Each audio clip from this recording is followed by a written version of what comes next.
Ôi trời ơi, đây một chỗ nồng đã đen á, chỗ tà cái một số này. Ôi shit cơ.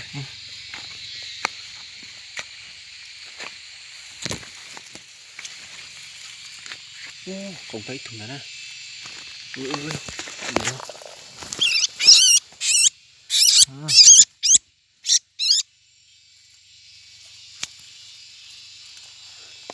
Chỗ nó nè. Lấy cái tụi nó.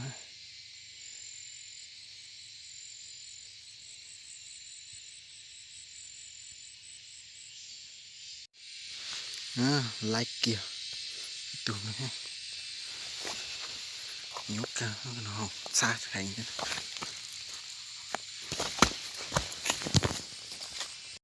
Tròn tu nó tại sao nó tròn tu là các tròn tu qua rõ ràng thế nữa.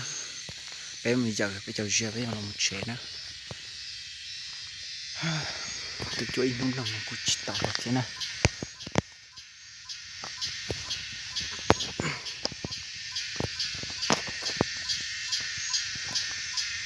Còn tù thế này không chịu nữa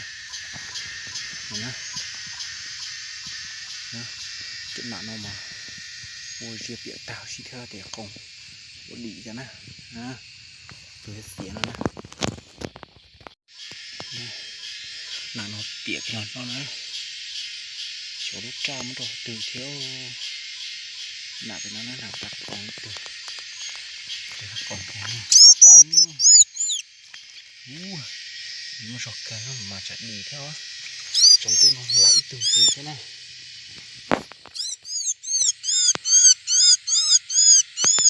Giờ khi mình sẽ nó bệt nó đây rồi thì nó cả cô trong tu nhiều một sẽ nó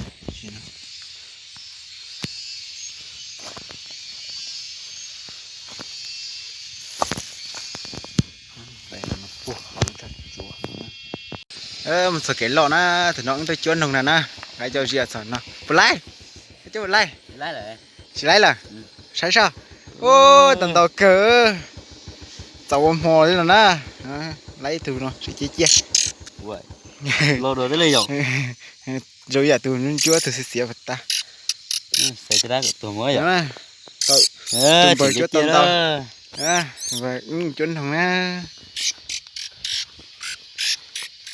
nó nè bây giờ nó lọt sàn nó tụi bơi lọt tàu cũng nhom trẻ nè nồng nữa từ đồng câu cờ nữa tao cho mũ mòn nọ á tao trái đó nè cậu tại tù đi chứ hả cờ chí từ là để cậu tao không chế đấy giờ cho nó nóng lo á giờ nó cũng chế đấy ngọt sòn này kè nó tròn tù thế cá tròn tù của ra nè nói chung nó lười rau bé mà xin chí đuổi nè hay á chi đó là xin chí rồi nè